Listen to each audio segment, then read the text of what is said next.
In your house with O'Con. Hey, O'Con in your house. Hollywood in your house. Hypocrisy's head in the clouds. Curating all kind of loud. Wrestling in front of the crowd. Paragon's holding it down. Anybody can get it. Josh Joseph standing on his positions. He is the voice. There is no choice. We is them boys in your house making wrestling noise. Moving fast, it's like cruiserweight action. Your house is the perfect distraction. Bumpers in your ears when you in traction. If this work was some wrestling action. Smoke. What's up, guys? What's cracking? The Con Man, and I'm in your house. We here. We're ready to make a movie. I hope you guys are ready to make a movie. I hope you guys are with the shits, because we're with the shits. And we're ready to talk a little wrestling. That's right. You already know the vibes. Anytime we slide on through, we're here to give you that work when it comes to this professional wrestling business. And that's exactly what we have been doing, y'all, is giving y'all that work continuously, because wrestling don't stop. Of course, you guys know out there in the household, it keeps on going. And of course, we got to keep on going too. We just gave you guys a great Saturday night episode. Myself and the fellas. I mean, it was just a fun one. We mashed up Grunge Room and our ECW watch along, and it made for a really great episode, and that'll be dropping on the podcast. Guys, our downloads have been going crazy. Before I bring my great team in here, I just want to thank y'all, because downloads have been really on the up and up, and like, I've been a little bit busy this week, so I haven't really got a chance to like really put it out there like that. But we've been getting downloaded crazy in like Michigan, downloaded crazy in like California right now.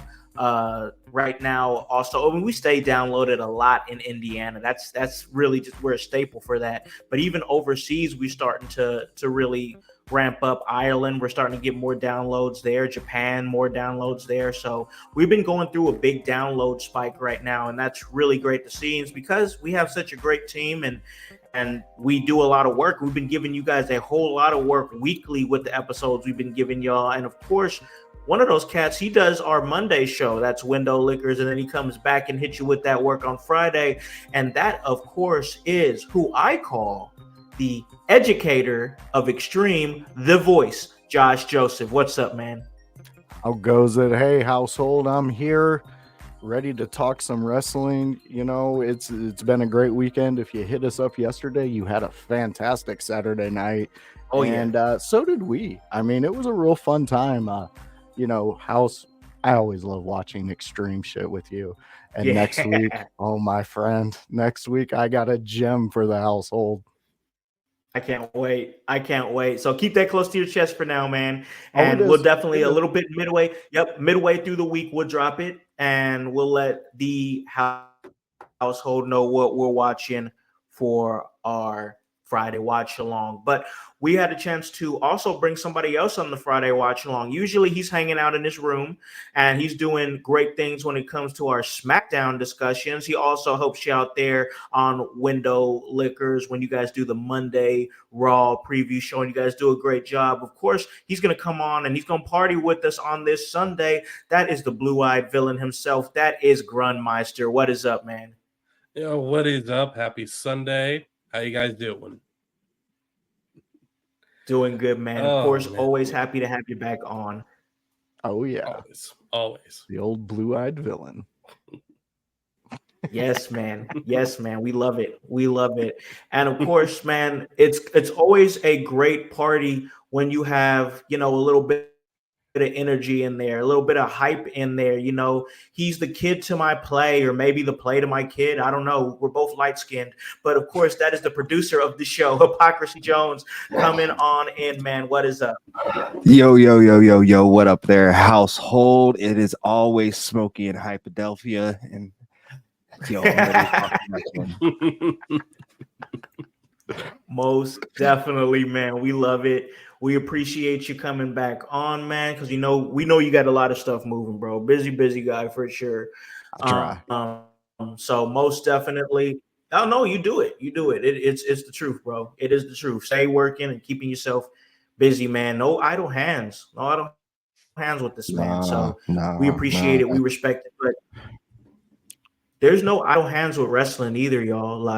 That's exactly what is moving, man. It's always that. And like, Okay, so I'm thinking I've been watching a lot of like some other. I've been kind of digging back in my bag a little bit, jumping into a little anime and whatnot. We talked a little bit about the Rick and Morty anime, and and then I started having a discussion we had a discussion, myself, Grunt, and Voice. We was talking about like Adult Swim back in the day. Like we was talking about that, and I was last night.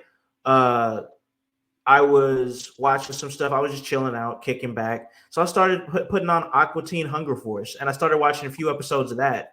And I'm like, man, this show is so damn ridiculous. And then I start thinking to myself, I'm like, in your house crew, who is who? Who is who? Ooh. So my mindset, I don't know why, but for some reason, with Voice, bro. You give me Meatwad vibes, bro. Oh, I love Meatwad. Meatwad, he don't care. He ain't got a brain. He just goes about life loving it. I just does it. I like it. I like it. I don't know why, but because like I know how hype can be, and I know how crazy he can be. Master Shake, bro. He gives me those Master Shake vibes, bro. Like yeah. No, that's the one. That's the one. Definitely Master Shake. I like that. And then Grunt is in his room doing his thing, watching all this shit happening. He's like, what the fuck? So he's Carl. I like it. We just bug him. Yeah, exactly. We just get on his nerves. Like, what up, Boris? What are you doing? And then I got to try to figure all this shit out, how to make it all work and try to keep us on track. So I got to be Frylock. I like it. I can understand these picks, man. Yeah. We are that version of Aqua Teen Hunger Force. Yo, good morning, Jake Hudson. Yo, shout out.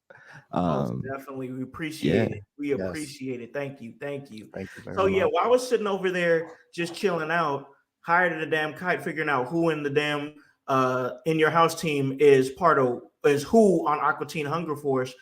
It really got me to thinking, because I was thinking a whole lot about it. I'm like, you know what?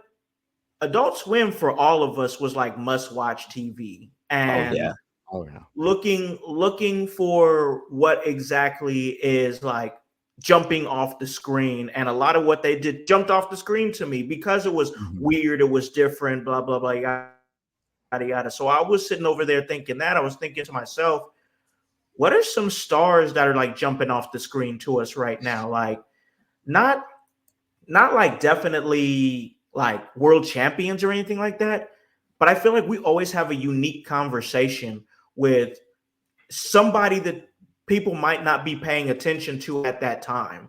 And I think it would be a great conversation to have, to ask you fellas, who are your guys' top 5 that you guys are like looking for on anywhere, just give it to me. I mean, wherever you think is best, whatever you think, whoever is making you watch it. So like I said, I just thought about that while I was thinking about Aqua Teen Hunger Force. I think all of us are Aqua Teen Hunger Force fans. I know Voice is, just because we'll sit up there and exchange like memes about it and stuff like that. And like there's certain things on the show where like it's a deep cut. So because it's a deep cut, if you're not really watching the show, you don't know some of the dumb shit that actually goes on. And like I was like, yeah, Aqua Teen Hunger Force, somehow that fits all of us in a way. I like that. I dig that. I think Annie and P are the Moonanites. They just come down, you know, and they're like, fuck shit up, like, and they do a good job at it. But exactly, you know, they come in, like, they serve their purpose. Exactly. So we got them all in here. I was gonna say, it would be sweet if somebody out there in the household that listened to us that was actually like good at drawing drew us as like those specific characters. That would be the funniest shit ever, and I would most definitely make that like my headline. Like for real, if y'all did it, I'm not even joking. If somebody out there is listening to us and wants to do something like that, I will make that the cover art of the entire show. I promise I will. I will make it whole intro. Yeah, we'll make it part of everything. Somebody out there listening, if you draw us as the Aqua Teen Hunger Force characters, we'll make it part of everything. Real talk. Real talk. Because that would be the coolest shit ever. That would be dope. That would be absolutely dope. That'd be fire. That'd be fire. And I think we got a fire episode ahead of us because we're just kind of we talked SmackDown. We really broke SmackDown down. So we're just having a little bit of fun. And that's exactly what it's going to be. So I'll start it off and then I'll kind of go around the room here. Like I said, we're just doing 5. And it's not like we did not make any lists, ladies and gentlemen. We didn't do any of that. We just did our thing. And also before we get started, Hype. I want to throw it to you real quick before we get started because we're doing something special today. So can you break down for the household exactly what we're doing to kind of get a little bit more interactive with the household? Yeah, so the guys they just broke down SmackDown in last night's SmackDown review, and they broke it down really well. But what's a house party without more people, bro? Like, so if you have a question, if you have a thought on current wrestling, what's going on, I don't care if it's WWE, AEW, your indie wrestling scene where that you're familiar with, throw something out there. We'll message the throw a comment down in wherever you're watching, and one of us will find a way to DM you and bring you on. And we want to be the most interactive household today, so the doors are wide open. Just come on. Yep. Come on in, come kick it with us. We'll talk about, and it's gonna be giving like calling into the radio vibes, y'all. That's exactly what we're trying to do. We want you guys to come in here and be like, hey, I got a thought about this, and this is my thoughts on it. And then you'll ask us our thoughts, and we'll be like, yeah, I could see that, or maybe we'll kind of be like, well, yeah, that might be good, but what if they did this? Like, come and talk to us. Like, we just want to talk some wrestling, most definitely. And hey, we got Lou up there in the chat, my man, the Lou, you already know the IYH bloodline is here right now. We appreciate you, bro, coming in and showing some love. You guys already know the Lou. Check out everything my man is doing. He is awesome. So go see what the Lou is up to. But right now, the Lou is joining us, and we're going to do 5 stars that are jumping off the screen to us. I'll start it off. This is in no particular order, but my first one that came right to my brain, it's Braun Breaker. I mean, everything that Braun Breaker is doing, I'm paying attention to. From the time that he came into Monday Night Raw and the whole story, he was pissed that Pierce did not put him in the in the King of the Ring tournament, and he started wrecking. And he's got the crowd organically behind him. Now he's the Intercontinental Champion after a couple of great matches with, a few great matches, a great match series with Sami Zayn. They just had the best 2 out of 3 falls, most definitely, and it was a great one. I just think Braun Breaker is most definitely on a trajectory that is he's up there, man. He's up there. Like we're talking in maybe like 2 years, we're talking a world champion. So like most definitely, I just love everything Breaker is doing. Voice, who's somebody that's jumping off the screen to you, bro? Somebody that's just like you're paying attention to anything that they're doing. Oh yeah. Well, I mean, the household knows I'm really big on Andrade, and I just really think that this is a guy that people really need to be paying attention to, because you're going to see something so unique with this guy. Go back to his AEW run and Collision. It was set up for CM Punk, but Andrade, by the time he left, he was Collision.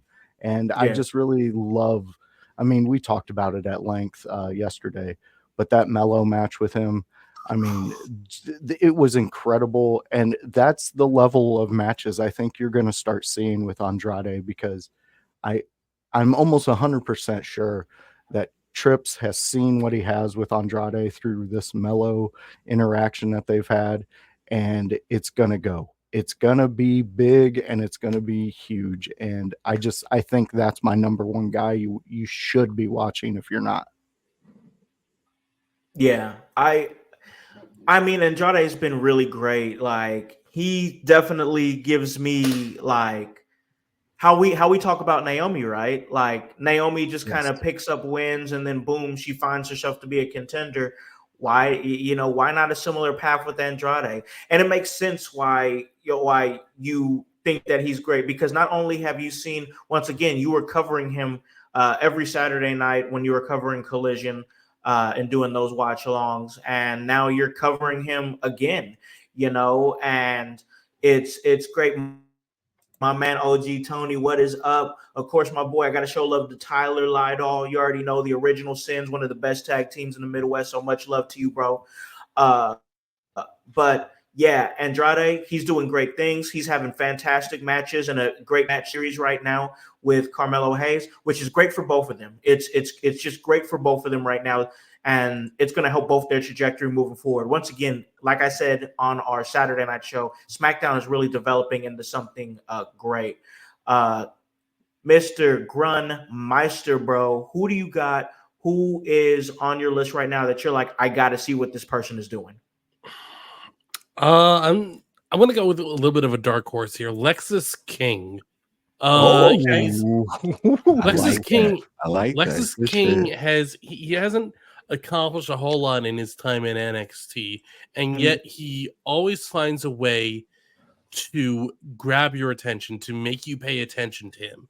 He always sticks his nose in other people's business. He's always trying to grab the spotlight.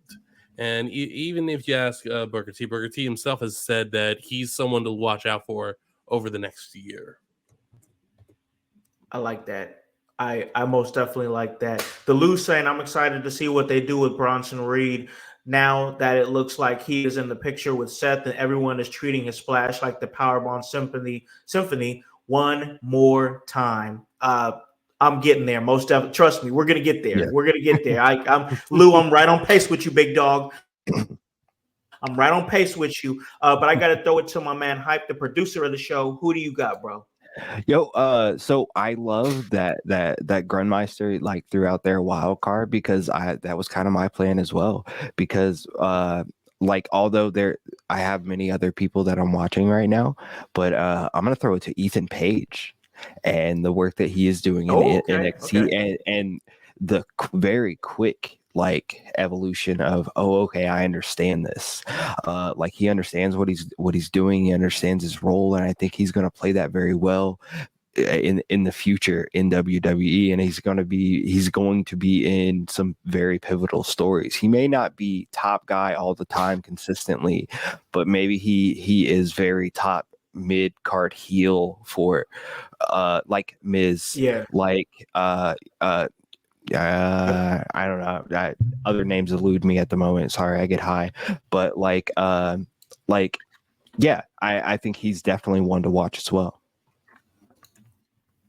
I like that. I think that he is somebody that you can come in and he, once again, like you said, he can be anywhere on the card right now. Right now, he's representing as the NXT champion, but you can sprinkle him in anywhere and he's going to make it make sense because he gets it like that.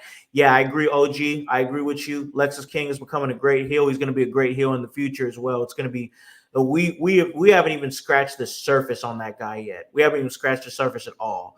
So most definitely, that's somebody that's great on the list there. Whoa, oh, man! I don't know. I don't know, bro. I don't know, Paul. I don't know. I don't know. But thank you for joining us. Yes, thank you. I know, much, but thanks for coming. We got a regular fucking Steve Irwin in the chat. Just watch out for them stingrays. They'll get you.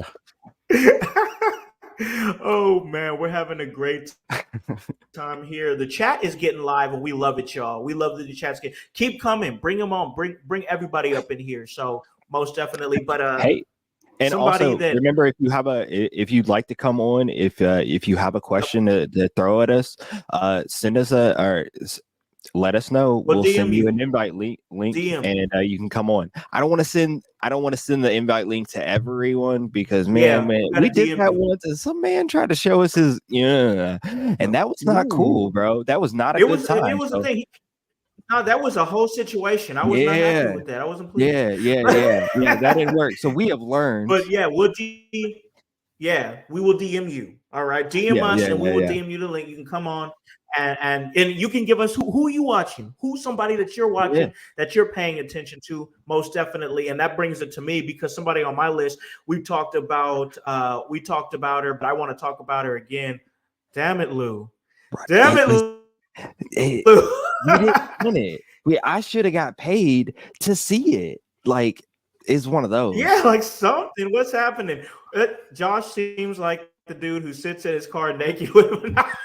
You know what's crazy? That's how I met him. That is how I met this dude. That is how I met him.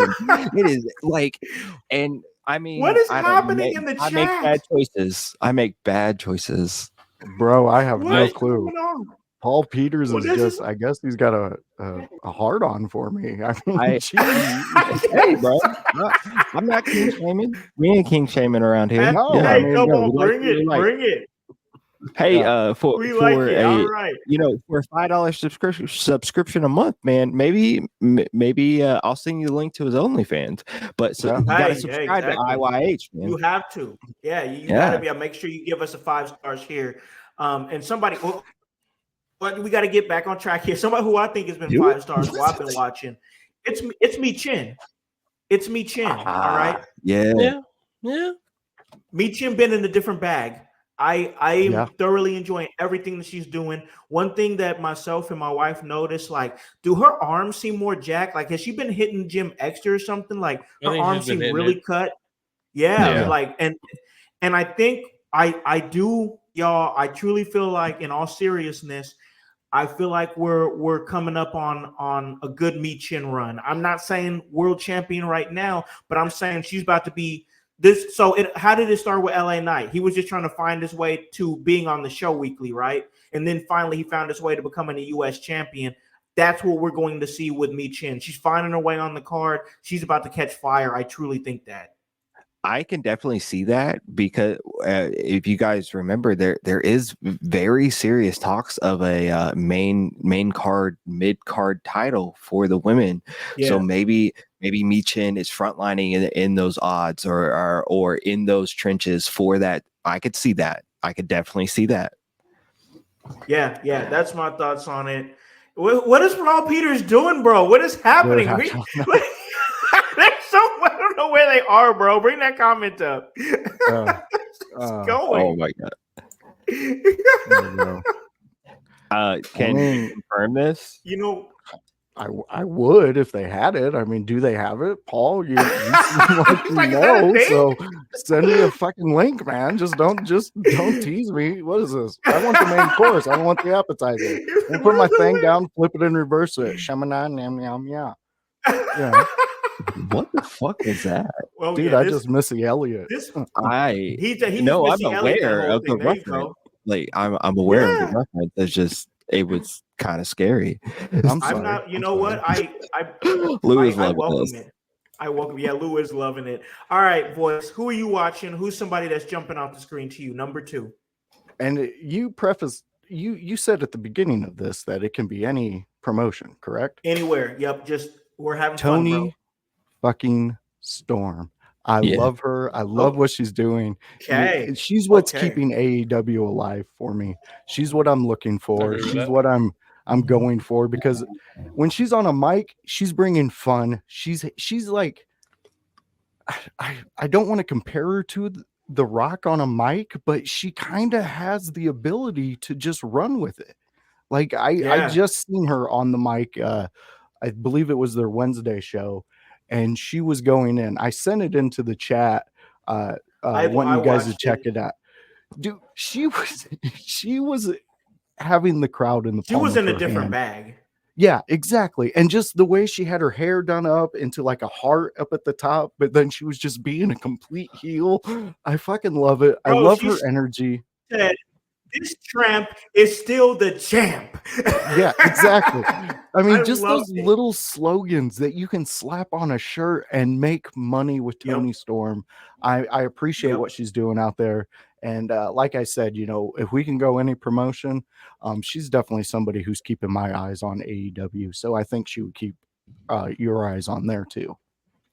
Yeah, that's a great pick. I love what Toni Storm is doing. She's incredibly talented since she's really found herself and found this character that just works for her. I just want to see the best for her, because that's somebody who's like, she was like, let me try to find something different. Like, she was not afraid to pivot. And sometimes you have to do that. And there's a lot of people in the business who are afraid to try to recreate themselves because they think it's not going to hit or something. So like, when you're able to accept it, like, hey, this thing isn't working, let's try something else. And you're able to not only pivot, but then own that pivot. That's somebody that's special. And I just think Toni Storm is really a special talent. Seriously, I really do. Grun, what about you, man? Who's jumping off of your screen, bro? Who's jumping off my screen? It's a really good question. You know what? I'm gonna say Apollo Crews and Baron Corbin as a tag team. They're really popping off good as a tag team. They're really meshing well. They feel like you can do something with them. Yeah. I think I'm not sure if it was you or maybe it was Voice said they could be like today's version of like the APA, which would be sweet. Yeah, like, that'd be cool. It gives them something to do. It gives them a purpose. If they were just like the bounty hunters of the WWE, and why not? Like, just do that. That'd be sweet. I don't know. It'd be cool. It gives their tag team a purpose, and then boom, whenever they want to jump in that hot SmackDown tag team division, not only are they going to work great together because we've seen them working together and they work great together, they'll have a reason to be together and they'll have a reason to make people care. And that reason is, hey, these are the badass bounty hunters that'll, kick anybody's ass on the roster for pay or a title shot or whatever, and like even Nick Aldis can like utilize them to his advantage. You know what I'm saying? Like, hey, things are starting to jump off the rails. I kind of need you guys to kind of make sure that you guys are, are extra help, because you already know how WWE security is. They're going to get their ass beat, but they're still sending Jamie Noble out there. Right. Yeah. Poor Jamie Noble. Leave this man alone. love Jamie. I like that. I think that's a great pick. Hype, what about you, man?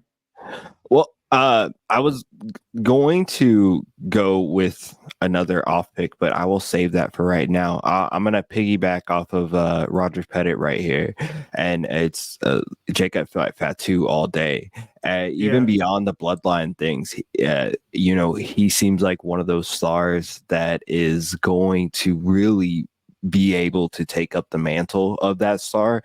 I think what's weird is he's going to be able to do it in a more unconventional way, maybe than other people have done it, and maybe his predecessors have. So shout out to Roger Pettit in the chat, but I'm going to piggyback off of him and throw up Jacob Fatu.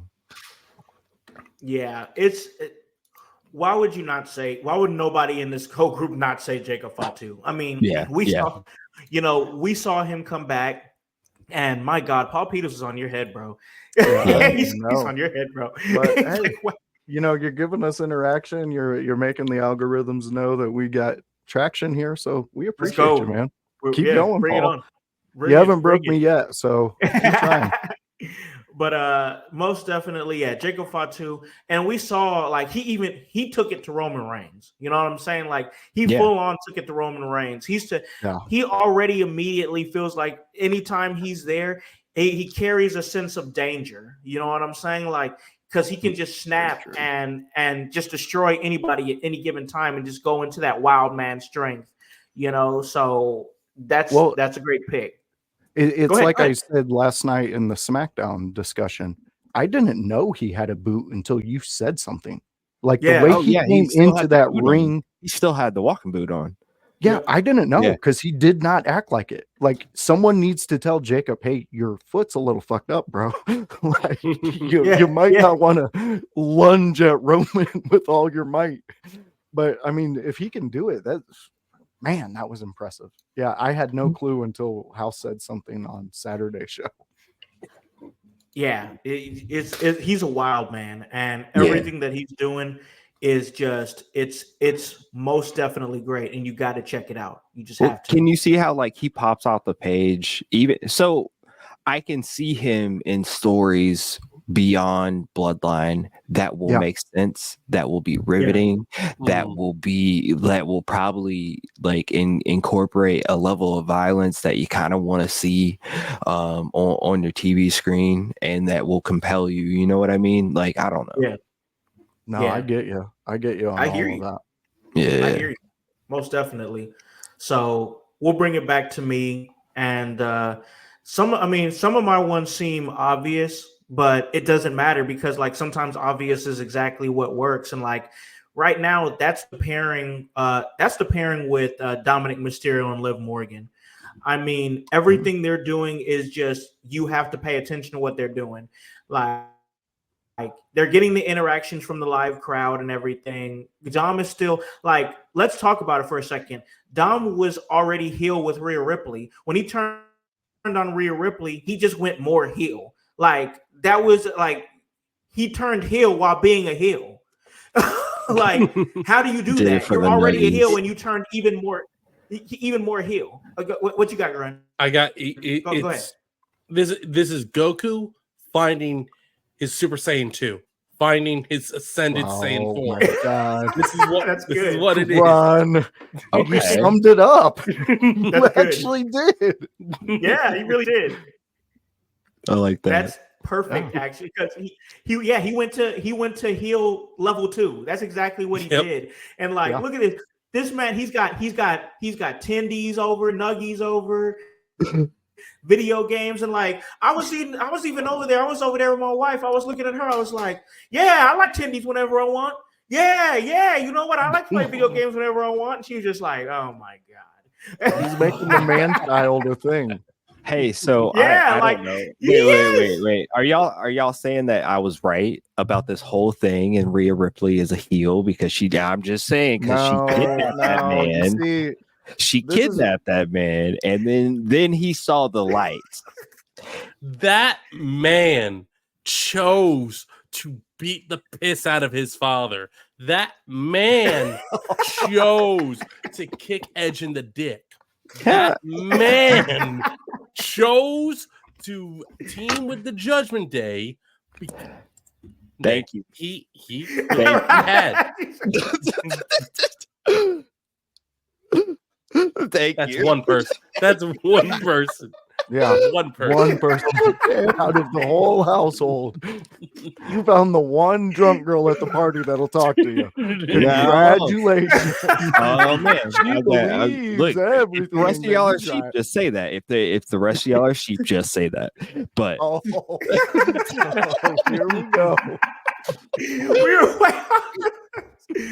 But listen. I'm just saying this, like I don't know, man, because Liv Morgan, and this is something really that myself and Annie have been really following on the Raw deal.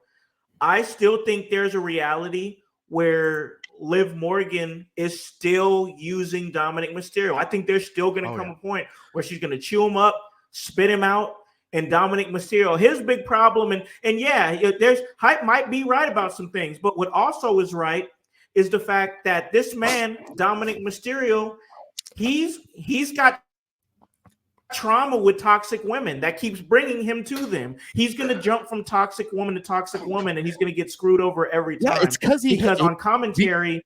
Because he has an absent father, man, and he never developed an actual relationship with like how to have two parents and things like that. I don't know about y'all, but I relate to this shit. So like whether you kicked your dad in the dick or some shit, or your dad's drunk friend from Canada, like it doesn't matter.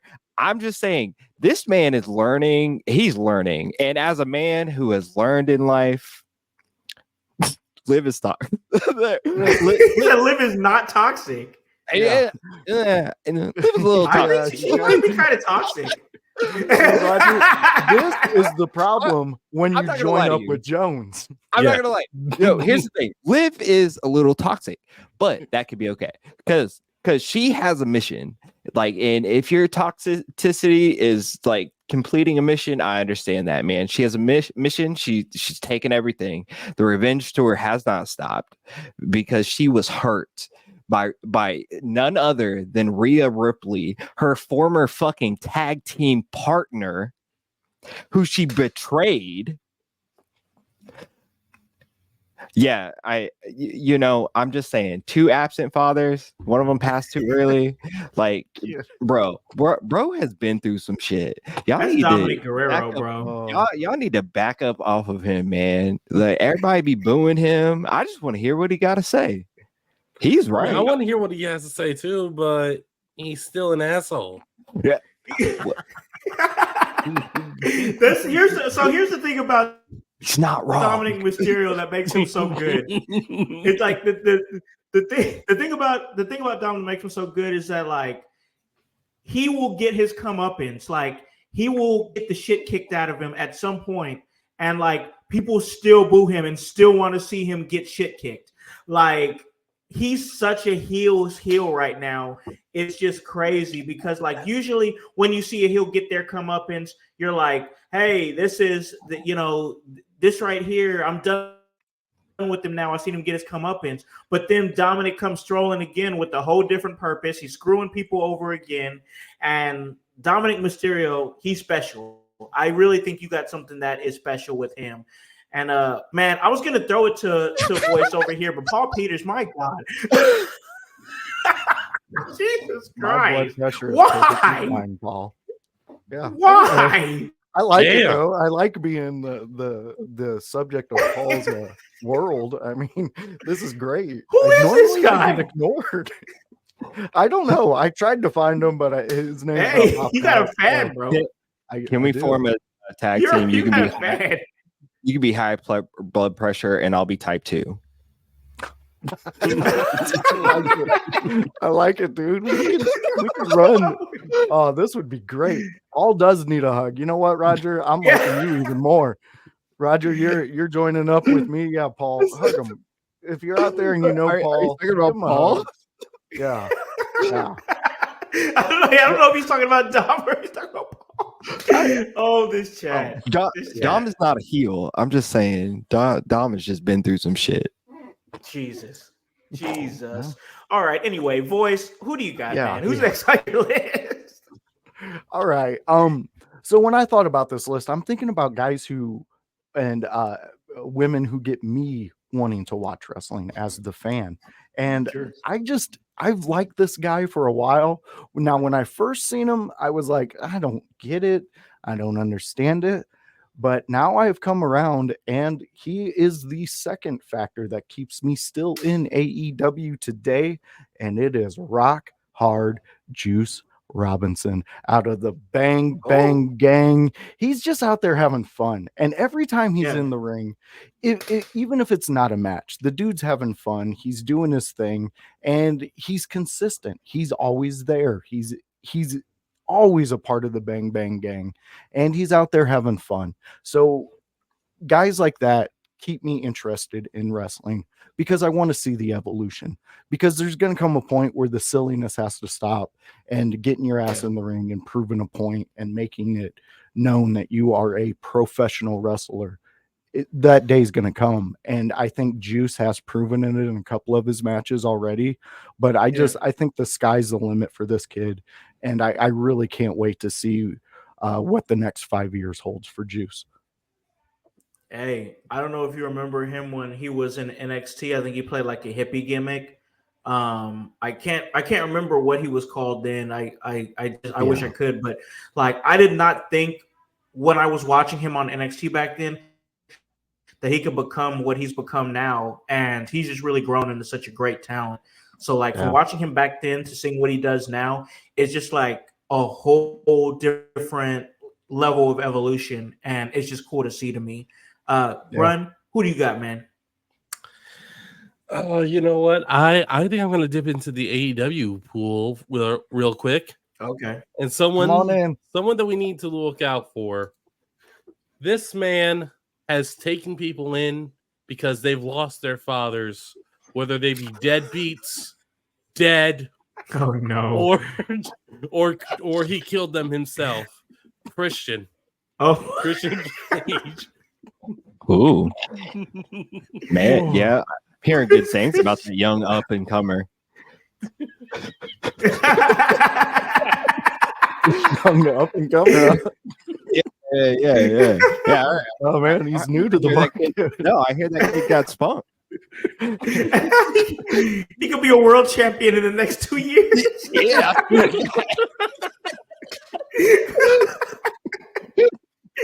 Yeah. Oh, man. Man. No, Christian Cage, man.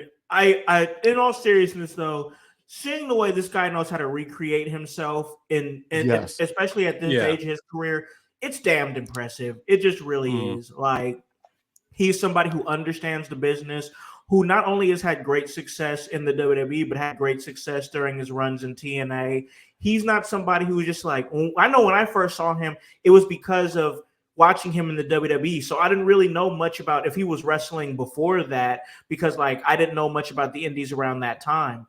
But like to see him come in and then take one of those guys that can take getting released at early on, you know, and be able to pivot and do something else and still do something great in the business. When, you know, when Christian Cage started doing this thing in TNA, he was a top guy, you know. So he's used to being pretty much everywhere on the card. He's been a top, you know, he's been a world champion in WWE, world heavyweight champion, you know, and he's been somebody who's had to hold up an entire company on his back during times that he's asked to do that. Now, right now, we're not asking him to do that, but what we are getting is somebody who's solid, who's going to make you listen to him, who's entertaining, who people talk about on the internet because of his crazy gimmick that he does right now. This is somebody who just knows how to keep it going and keep himself relevant and keep himself in the conversation. So, like, Man. most definitely, I think that that's a great pick for sure. Hype, what about you, man? Who's somebody that you feel like is just jumping off the screen, who you're paying attention to when they're talking or wrestling? Since we're on an AEW train, I think I think one dude that really pops off to me and has been, but just recently has been a lot more with different things. Who is controversial in his own right, through various reasons, but like has talent for days is a Max Caster. Oh. Okay. Just watching that main event from Dynamite this past week, watching him with the Young Bucks, hearing him again, and like, you know, like there's never not a time I'm not interested in what Max Caster is saying, doing, or otherwise, and I think that's a good thing, bro. Like I want to see more of him, and I know like people think that like we dog on like AEW, like, but that's not what we mean to do. Like I just wish I wish he could be utilized more. He's obviously so hot, so and he and the Acclaimed and everything that they have done it gets over constantly without question. Like it does exactly what they're supposed to do. I want to see them spotlighted more, and I think they could in other ways, but especially for Max Caster. No offense to Bowens or anything like that, but Max Caster, if we're talking like who's really really grabs you, like it's Max, bro. Like he Okay. I agree with you 100% on that one.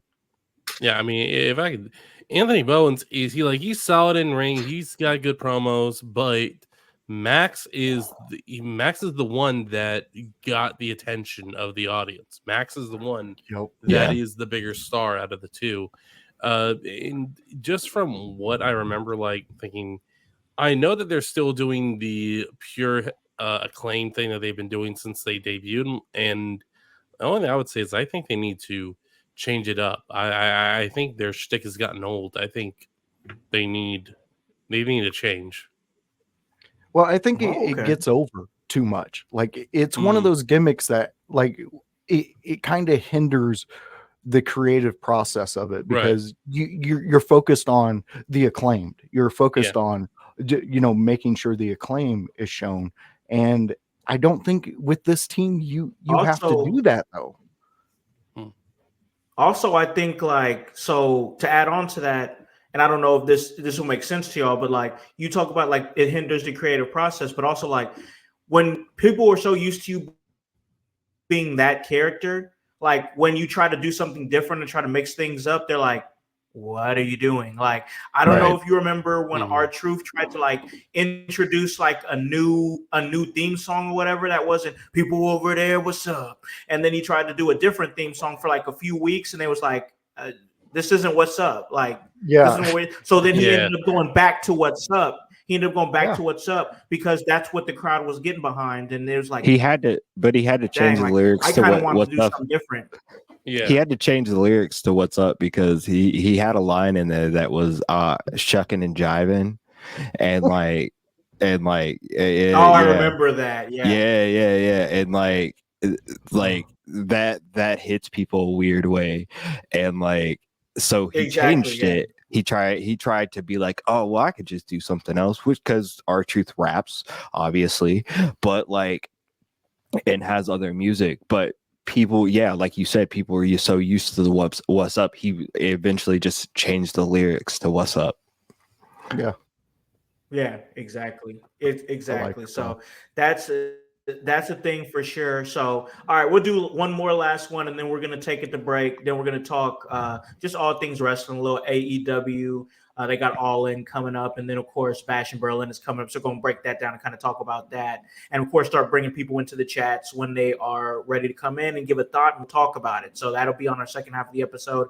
So just because I'll stay with the trend here, I don't watch a whole lot of AEW just because I haven't been compelled to. So this last pick is going to be just purely based off who I see in headlines a lot in AEW.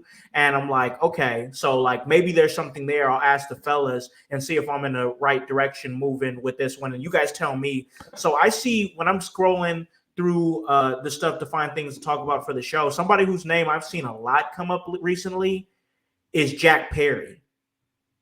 Well, you see, that's my sentiment. What you just heard is my sentiment, but you are correct. He is making a name for himself there. And so why is he in the headlines? I saw him just blast Darby Allin in the face with a knee during his entrance. That was crazy. And then I think he put some enhancement talent, some ham and egg in a body bag that introduced like a new TNT title. What's going on? This is what I'm seeing hard pass on Perry. I got Tony saying no. But this, okay, why? No. Somebody tell me. Voice hype. Somebody talk to me about this. Well, honestly, I mean, I think it's just him as a person. Like he doesn't know how to separate himself from the character, so he doesn't get over. Like first off, your dad is a 90210 guy, so like you really like you don't have this hard edge to you. Your life wasn't hard. I understand some guys can get away with that gimmick and it can get over, but they have something when they do that gimmick. He doesn't have it. Whatever it is that makes that possible and believable, Jack doesn't have it.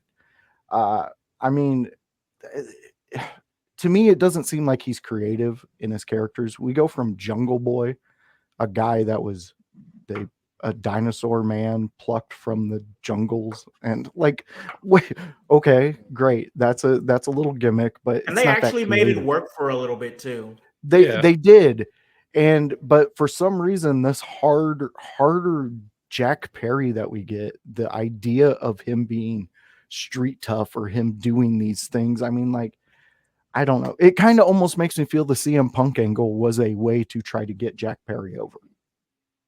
As a tough guy? Yeah, as a tough guy. I mean, that's what they're trying to make it, but It's it's not not gonna it's not really working because the other guy went to another company, has also had good relations, no problems, no rifts. I mean, maybe it was the other guy like trying to teach too much, but like the other guy's looking kind of like, hey bro, I was right.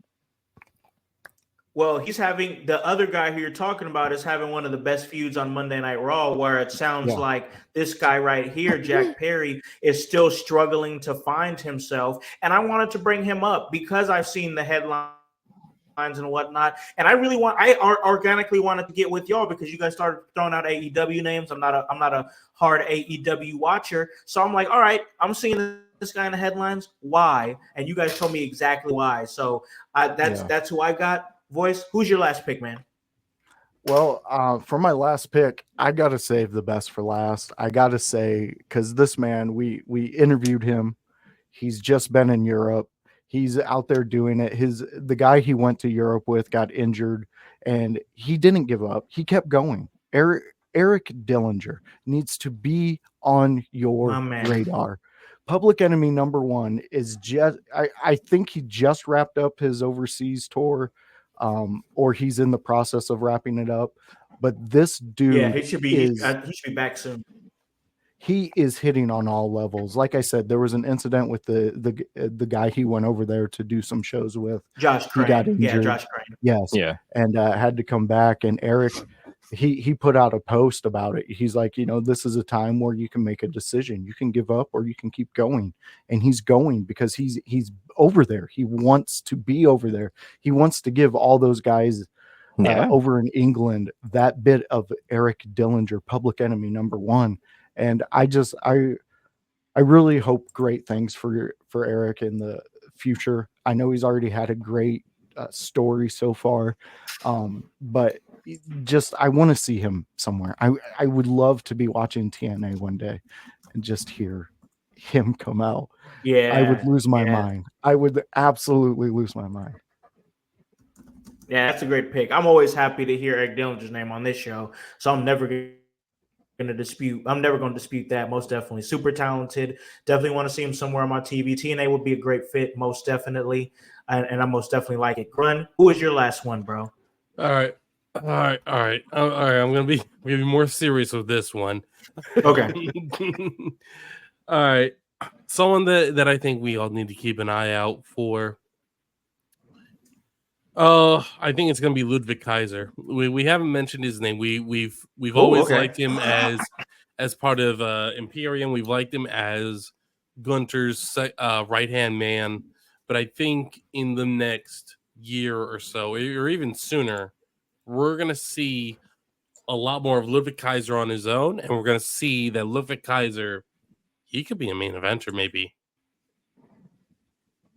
Oh, okay. All right. Ludwig Kaiser, he's somebody who has been kind of...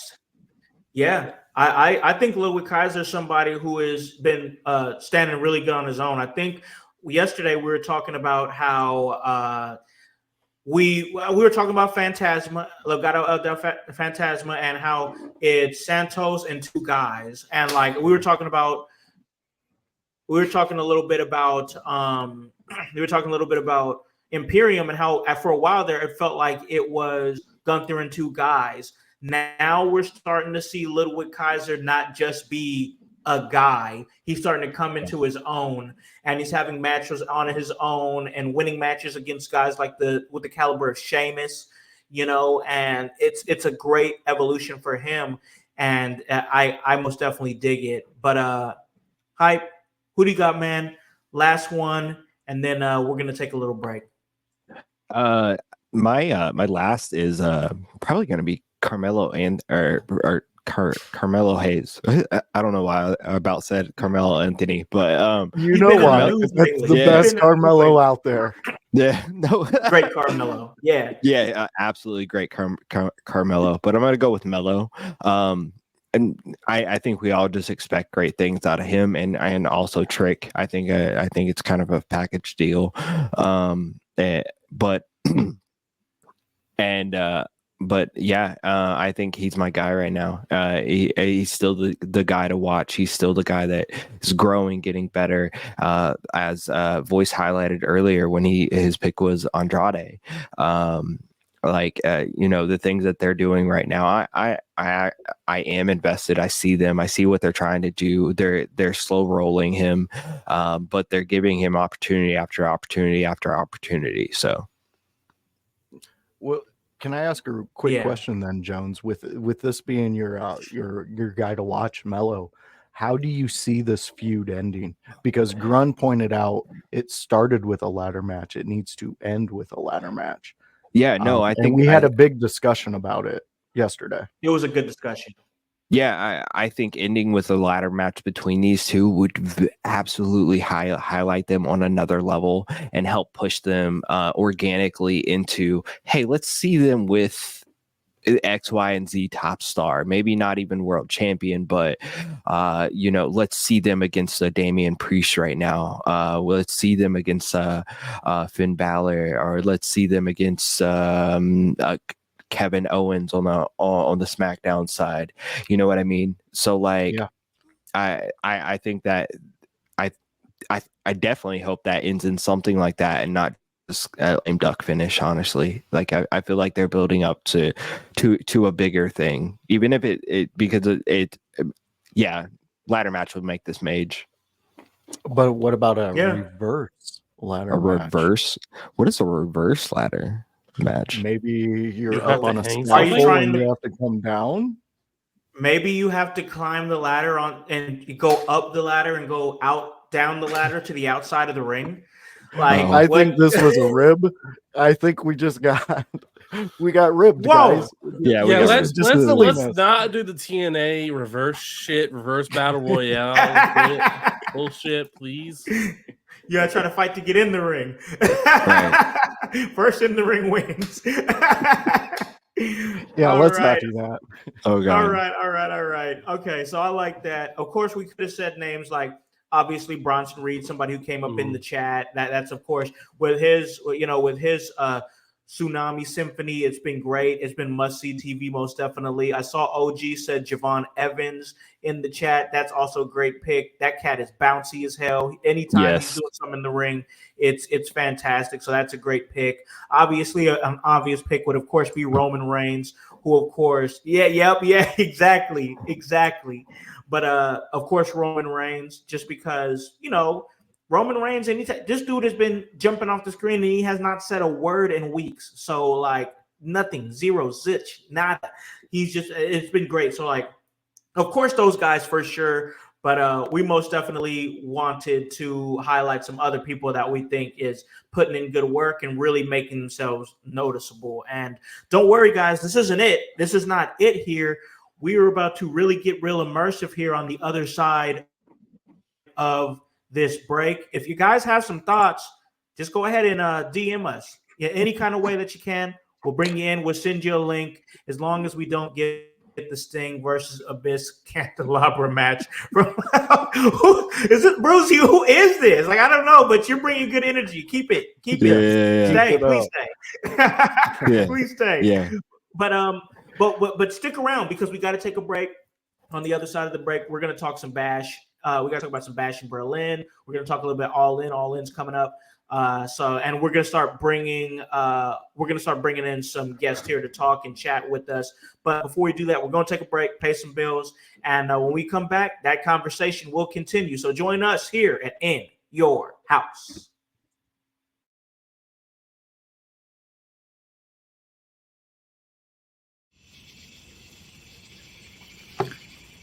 ANIS. Anus. Bam. 800 points. That's game. It's not how you spell anus. I went to Ivy Tech for 2.5 years, bro. I can spell anus. You know what? I know an expert in this field. I think I know who you're talking about. What are you guys doing? We gotta go play Harvest Fest. I'm in here getting all of our gear, and you guys are here playing Scrabble? Again? You know what, Maddie? You can settle this for us. Yeah. How do you spell anus? I'm not gonna settle another Scrabble discrepancy for you guys. That's the third time this week. Calm down, Maddie. Harvest Fest isn't until September 14th. Gates open at 4 p.m. Yeah, at the Miami Open Air Auditorium. Google for directions. Are you telling me that Harvest Fest X is not until September 14th? Featuring bands such as Dwarf Among Midgets, Forgotten Ashes, Tight Like a Tiger, GPD, Resonate, and Patron? September 14th? I'm hungry. Shut up! There's gonna be food at Harvest Fest. The lunch break's coming down, and they're gonna make delicious burgers! I'm not having fun anymore. Fun? You wanna have fun? Well, I got a doozy for you, because the Kokomo Press is coming out, and they're gonna have stand-up comedians. We're talking Sean D., Pierce Clott, Michael Howard, Greg Lindberg, Alexa Eden, Davey Moomaw, Jordan Granger, Jacob Harder, Brian Allen West, and Dan Alton. Say it, don't spray it.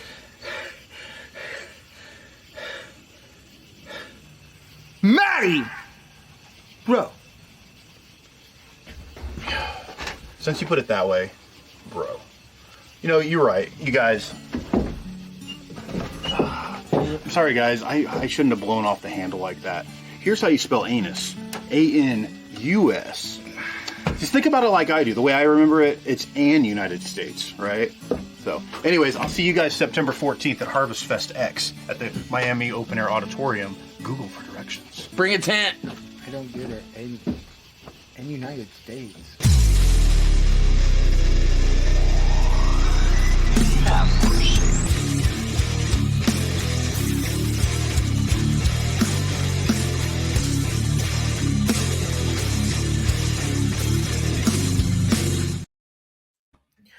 Welcome back to In Your House. Guys, check out what they're doing there. Harvest Fest X. That's one of the most ridiculous things we've ever played on this entire. That is the greatest thing ever, bro. If you don't know about my homies at Outhouse and Outhouse Records, bro, and follow us at the Kokomo Press and shit like that, bro, you are missing out. We have a great time, and we are for everyone, bro. They just opened up a record store, didn't they? Yes, they did. They opened up a record store called Outhouse Records. They've never we haven't had a show called Anus Fest yet, but the guys featured in that commercial are from the band called Dwarf Among Midgets, and they once won Battle of the Bands at Skankfest. So if you know anything about Skankfest or any of that, they are amazing and like good shit, bro. Good shit. You know, Skankfest is where we need to be, Jones. Yeah, those are our people. Yeah, no, I love it. They have stories for days from meeting different comedians and all sorts of shit, bro. So that'd be sweet. It'd be sweet. What if it'd be sweet to do like a live podcast in a record store. That'd be kind of dope. I'm not gonna lie. One thing, and I'll throw this out here. One thing I've been thinking is we have a watch along in the record store. I think that might be possible for a pay-per-view at some point. Maybe we can link with these guys and see if we can pull this off, because I think we'd have a good time. The amount of people that I think that would come to watch along with us. I think people would come out. Yeah. I think we can get people to. I think we need the curator to return and curate some things. Kind of make that happen. Maybe we could bring Team In Your House to Kokomo and do something really cool there. So yeah. We can start. It's definitely possible. Talking like that. I think we could do something like that for sure. Maybe Bad Blood, maybe Survivor Series. We'll figure it out, hammer it out. Well, I was thinking maybe for a big one. Maybe we do a big 4 one. So maybe Survivor Series coming up would be a great one. If we're not at the Royal Rumble in some capacity, maybe we do that. I'll be at the Royal Legend Rumble, of bro. Skanks, man. Yeah. I'm sorry. There's literally nothing absolutely, that's going to absolutely. stop me from being at the Royal Rumble. I'll be there, bro.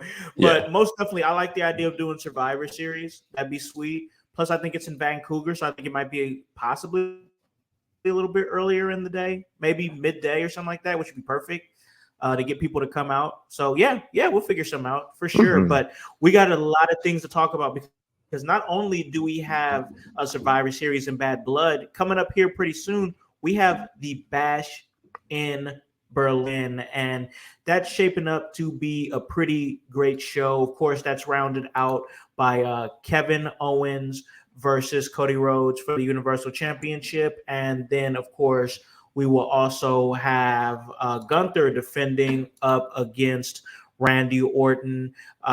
That's going to be great right there. I think also set is going to be the Terror Twins, Damian Priest and Rhea Ripley, and they'll be going up against Liv Morgan and Dominic Mysterio. And I think that might be all we have set there, possibly. But this show is really turning out to be a good one there in Berlin. It's another one of their overseas show, and they've been doing really well with these. Voice, what are you thinking about this show? What's your thoughts? Is there anything big that you're looking forward to from the show, or just a match that you're really looking forward to seeing? Well, I mean, obviously, I'm a fan of wrestling, so I'm looking forward to seeing this Rhea and Damian linking up and going against Dom and Liv. That would be fun. But honestly, Randy Orton and Gunther, that's what I'm looking forward to, because I want to see what Gunther does with this title run. But I also know that we have the newest contract signed by Randy Orton for a 5-year extension. That means we have 5 more years of Randy Orton. In what capacity do we have him? So I have taken like we've talked about with the Bloodline story, with the Wyatt story, with all of these stories that are being told and how great they're being told. I want to sit back and enjoy every match I can with Randy Orton. So that is why for this specific PLE, I'm fully invested in the Randy Orton story. I want to know, does he get that next title? I mean, I'm sitting here thinking he's not taking it off Gunther. It just makes no sense for him to do that right now. But I want to know the story. I want to see what Gunther does with his run. I want to see if he can hold the attention of a crowd without the chase, without the with now just being the one being targeted as opposed to the one targeting. So that's what I'm looking forward to. I expect it to be a great one. The crowds overseas have been phenomenal. So this should be nothing short of phenomenal. Yeah, I think it's going to be a good show. I think that we have these matches here that's already set. I'm looking it up here, and yeah, right now, currently, it's just the 3 matches that are set. And there's going to be a lot here. I mean, we're going to see it's going to be a pretty story-driven show, and my thoughts are like it's interesting with the Gunther and Randy Orton thing, because when I'm looking at the match here, and I'm seeing a specific stipulation here, and it says if Orton wins the championship, he will be transferred to Raw, and Gunther will be transferred to SmackDown, as the championship is Raw exclusive. So I don't know if it's something that they brought up on the show, because I didn't catch that. I'm just going off what I'm seeing here on the Wikipedia under the Bash in Berlin show, so that's what I'm referencing. So I mean, I don't see that happening either, but like that's an interesting wrinkle to bring into it. What are you thinking, Grun, about the match, this stipulation? Is this a thing? I don't know. But like, and also, what are you just looking forward from this show altogether? So this is definitely makes things interesting, because this could be how you separate Gunther from Ludwig Kaiser, giving Ludwig Kaiser the opportunity to really spread his wings and show that he can hold himself on his own. Because you might still have fans who think, well, Gunther's still on Raw, so it's like he always has Gunther to fall back on. It's like, well, what if Gunther isn't there anymore? That's interesting. And Yeah. on the flip side, that now puts Gunter at the bottom of the list of challengers for Cody Rhodes. Or even if that moves him to the top Gunter challenges, I don't think he's going to be Cody. So he loses. He goes to all this, like, I demand another rematch. I demand a rematch against Cody Rhodes. Also, why? You lost. You lost to Randy. You lost to Cody. Why should I give you another shot? Another shot. Roman is right there. Roman hasn't received his title match. And I'm sorry, people are clamoring for him versus Cody. So I'm not going to turn that down any longer. Yeah. Hey, it's a good thought. I mean, there's a lot of things moving right now. With the way WWE is cooking right now, there is a lot of things moving. And I think that even if this show here, Bash in Berlin, isn't going to be like a crazy, like off the top show, I think it could be one of those shows similar to SummerSlam that just kind of like SummerSlam was really the shift in a lot of stories and stuff like that. I guess I would see it more as like a King of the Ring, because the King of the Ring, while it started some stories, it also shifted some stories there, because I believe that's where Liv Morgan became the women's world champion. And I think Bash in Berlin could be one of those things where we pivot and maybe take another turn and a slight chapter in some of these stories. Hype, where are you at with this show, and what's your thoughts on it, bro?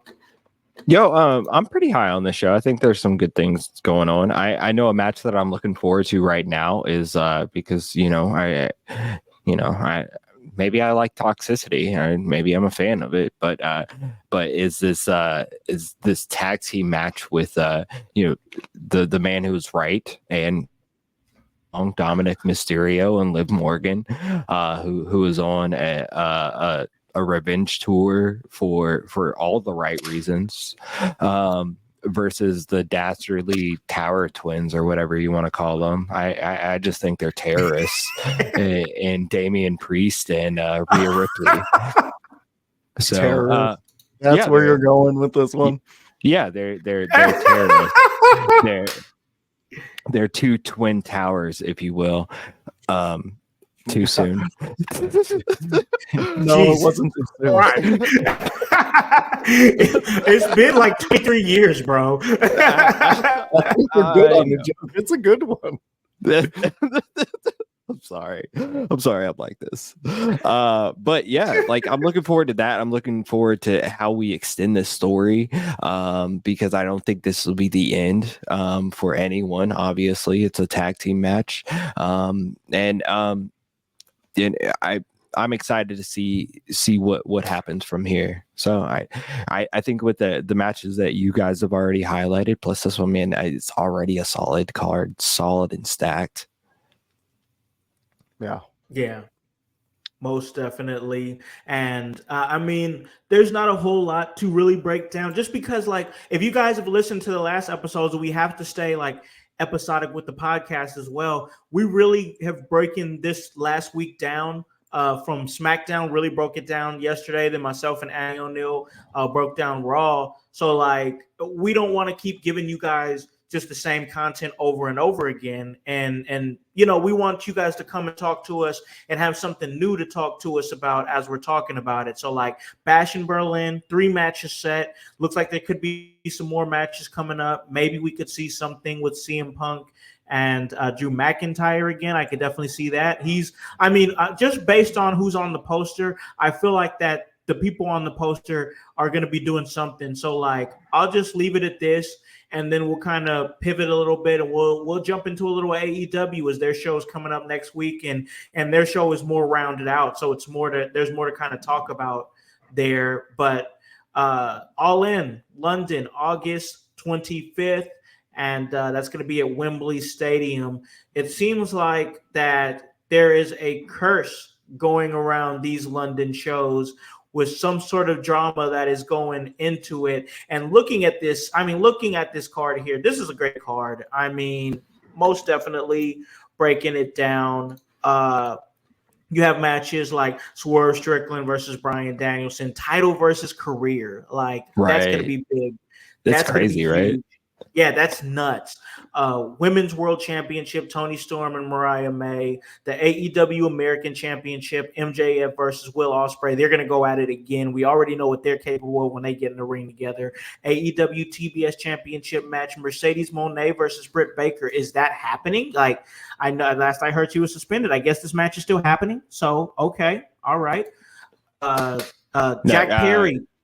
I think her suspension was lifted, and she came out of the crowd the other night at Did she? Okay. on Dynamite. Yeah. So yeah. Okay, right on. So then we have a TNT Championship coffin match with Jack Perry and Darby Allin. The Trios Championship, the Patriarchy, the Bang Bang Gang, or House of Black. So is this something set in stone? Somebody break this down for me. What's going on? I believe there's a tag team match to determine who. I could be wrong on that one. Yeah. I could be wrong on that one. Okay. Yeah, I'm going to say I'm out of the loop on that one. So then we have a FTW Championship match where Chris Jericho is going up against Hook. If Hook loses, he can't challenge Jericho for the FTW Championship again.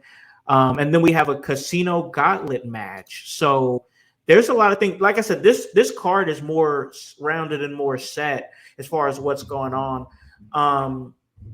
I also want to talk a little bit about the fact that All In is going to be moving to Texas next year, and it's going to be happening in July next year. So I wanted to highlight that as well.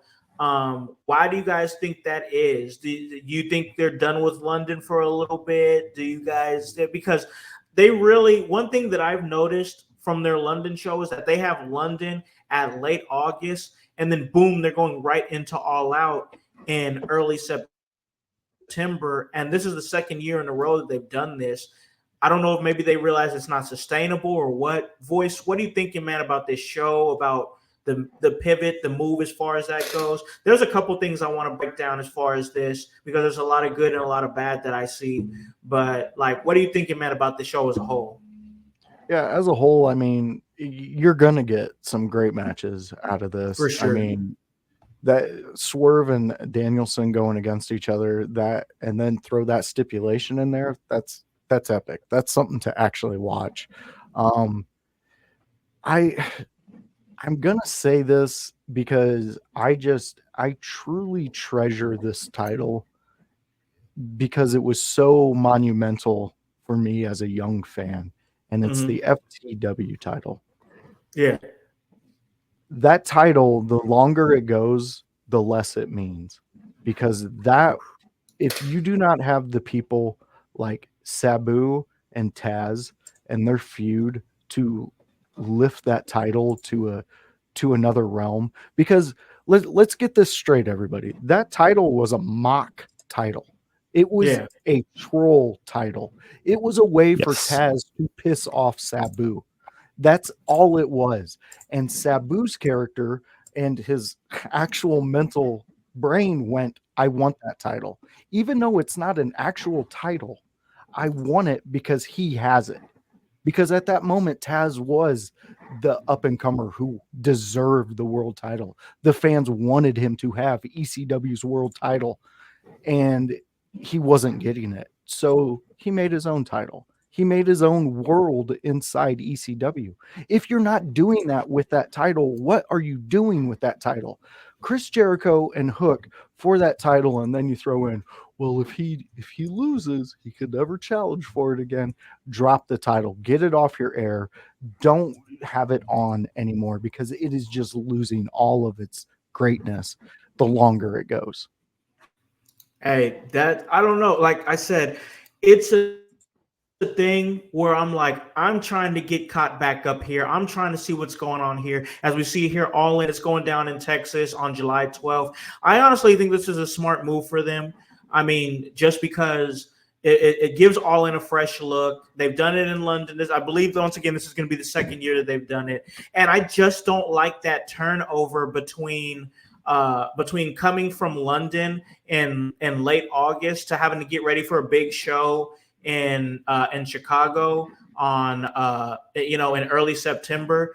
It's just a weird vibe, and I just think this is better for them in the long run. But we're going to continue this conversation. We have our first stream coming in, so we're going to bring in our guest here to come in, give us a thought, and we'll expand on it and talk about it. That is, I believe it is Bruzy coming on to end your house. How is it going? Yo, what's up? I'm good. Hope y'all are. What's up, y'all? Right on, man. We appreciate you coming on, man. Yeah, I randomly found you on YouTube, and then I saw there was a Twitch link, and I was like, well, I like Twitch better, so that's where I went. And yeah, hope you like the background I got here. I see the skate fest. I see it. Great stuff. Yeah. All right, man. So you're here on the show now. What thought did you have that you wanted to express that we can go ahead and break it down and talk about it? What are y'all thoughts on Joe Hendry? Oh, if you say his name, he appears. He has to. Yes. I myself, we'll break this down and we'll make this a whole panel. We'll also give you a chance to give your thoughts as well. Joe Hendry is a special talent. He just really is. It's a unique thing where you could bring somebody in, and I've been kind of digging in that Joe Hendry a rabbit hole and going down and seeing some of the stuff that he's done on the indies. And this guy is just crazy talented. I mean, when you see some of the stuff that he's done on the indies, it's really giving like the Weird Al of professional wrestling, because he's like doing all these really great like different types of songs and stuff, and just giving his version of them, and it's really great. And now we've seen him evolve into this character, you have to believe. If you believe in me, then I'll appear. And I have this huge wave of positivity. And I also know how to roast my opponents while playing guitar. And like, I think that the big thing with Joe Hendry, and this is no disrespect to Elias at all, because I thought Elias was incredibly talented, but I think Joe Hendry is what WWE wanted Elias to be, and Joe Hendry's incredibly talented. I love what he does, and I think that I think we're going to see him come over to NXT full time, and eventually we'll see Joe Hendry on Raw and SmackDown a lot sooner than a lot of these other talents. It's not anything that these other talents aren't great, but it has more to do with the fact that his trajectory is on such a level, and he knows how to command attention to himself. And at the end of the day, that's what it's all about. Voice, what's your thoughts on Joe Hendry, bro? I absolutely love that you brought this subject to the table, because yeah, this is the subject I can actually say I'm going to eat my words today, because when Joe Hendry was first introduced to us as a whole in the household, you guys brought him to my attention. I looked at it. Jones is sending me videos of him and all this stuff, and I'm like, what is this guy doing? I'm like, this isn't wrestling. And today, he is wrestling. He is what wrestling is about, because he does have that talent, and it shines through with everything that he does in front of a camera. I mean, the kid is just amazing.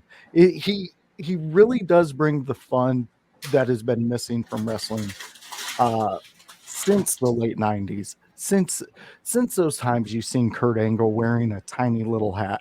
From the times you see Austin getting pissed at it.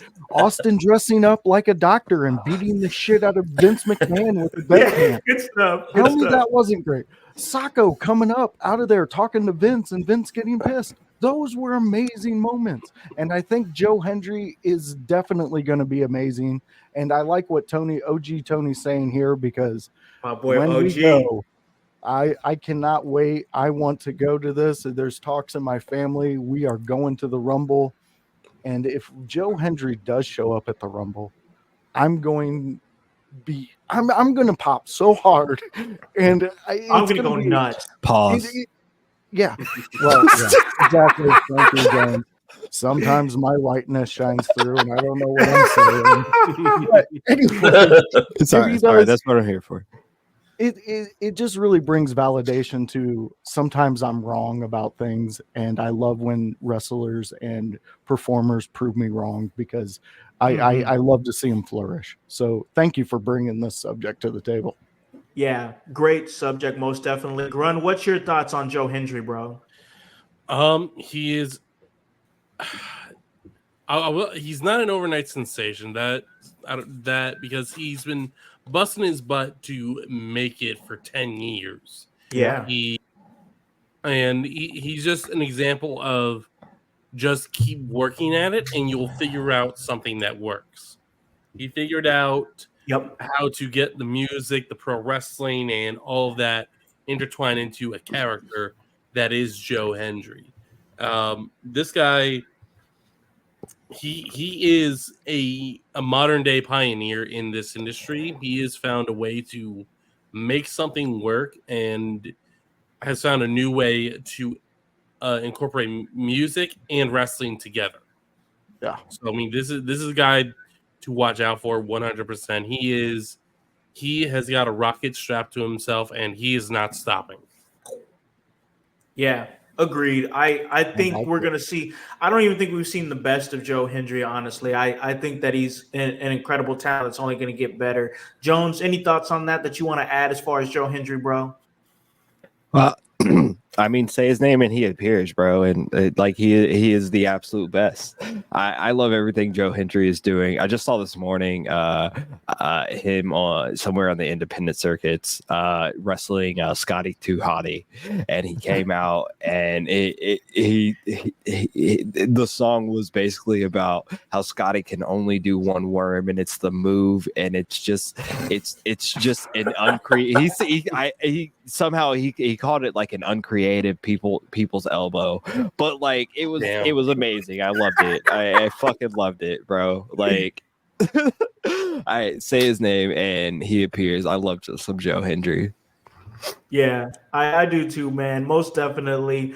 Bruzy, we appreciate you bringing the subject up. What you wanted to bring him up. What's your thoughts? What are your thoughts on Joe Hendry? Why are you so hung up on this guy? I want to know.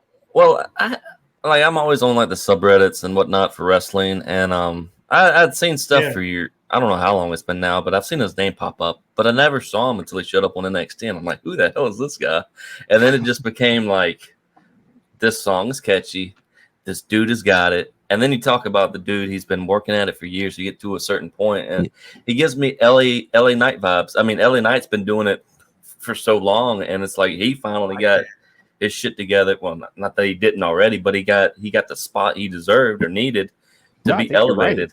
Yeah, I think you're right. He got in the right position because he's been doing the right things for a long time, and I think that's what we see out of Joe Hendry as well as you highlighted, LA Knight, and I think that's a really good thought and a really good parallel actually too. It's like Scott Hall says. I think he said in his Hall of Fame speech, "Hard times don't last, but hard work does," or something like that. It's like hard work will get you somewhere. Most of the time, it doesn't work for everybody, but it's a good percentage of. Yeah, I agree with that. Trust me, I'm happy that you found us. And we have a saying here in your house because it's HOWSE because the W stands for work, and we're all about the hard work, bro, and putting in that hard work and putting in an effort and things like that. This has been at least over 5 year grind for a lot of us. And like, we've been able to do things in wrestling, outside of wrestling and things like that. I've been able to chart on podcast charts with ranking with the likes of like Jim Cornette's and other notable podcast people, but like it's that work, bro. It's that work. Yeah, it's that work. It is. Yeah, love it. Give us a follow on the podcast, man. If you get a chance to, Apple Podcast, Spotify, follow us, the In Your House Wrestling Podcast on Facebook. And we're gonna be bringing in a couple of other people here that's gonna be asking questions. So we'll conclude this one. But most definitely, if there's ever a time you want to come back on, bro, we will most definitely have you on, and we'll talk some more wrestling. I appreciate it. Yeah, don't be a stranger. We do this every Sunday at around 11. Sometimes we'll be on CPT time. Not gonna lie, but that's all right. We appreciate you. Give us a follow. We'll bring you back in the loop, bro. Thanks for coming in and having that discussion with us. Thank you. Peace out, bro. Bang! All Yo, right, that shout was out awesome. Bruzy, yo. Yeah, Shout out that dude, Bruzy. that cat Yeah. was dope. Yeah, welcome to the household. We will definitely bring you in again, bro, for another one. We got some other people that are trying to jump in the loop here, or else we would have kept you on longer, bro. Most definitely, but. We're gonna head back to our discussion, and what a great question to bring up Joe Hendry. By the way, like it sparked a really good discussion. That cat, I like what he brings. If he stays in our chat, I hope that we can keep him around for a long time. So Definitely. Yeah, absolutely. most definitely. But all in, man, I gotta ask here. I want to ask this because there's been some speculation. All love, bro. All love for real. There's been speculation about Mercedes Moné, and I want to have this conversation right now. Is Mercedes Moné not hitting? Is Mercedes Moné not believable? What is this conversation that we're having? Hype, you kind of made a face there. Where are you at with this, bro? Give me your thoughts. I love Mercedes Moné. Oh, Brucey says no. I supported her in everything that she did. And I love that she lobbied for, her to get equal pay and the highest pay possible and all the things that she did.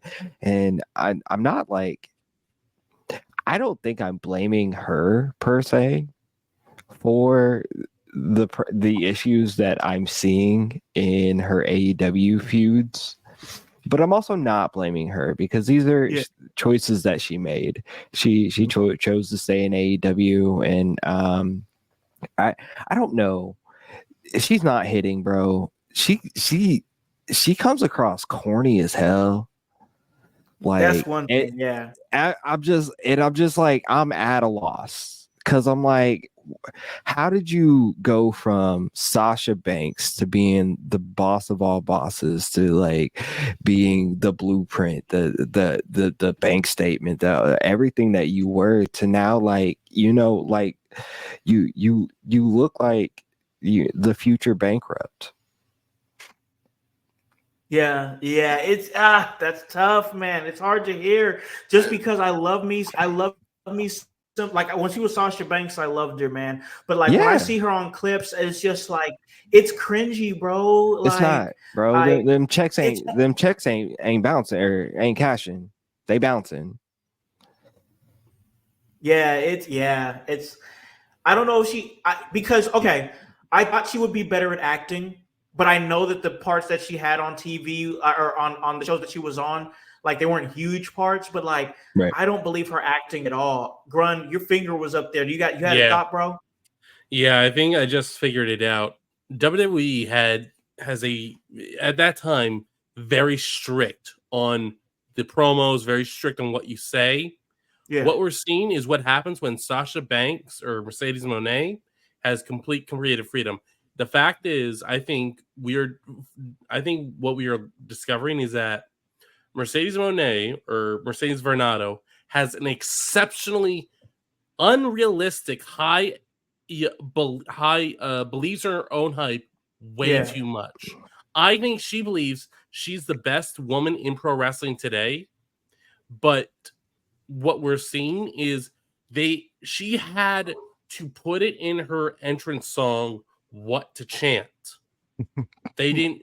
She had to direct bro. And damn, bro. And it's taken her 6 weeks to get as over as she is now. But it's like you also needed Britt Baker. Yep. It's like you couldn't do this on your own. So I think WWE. I think they dodged a bullet.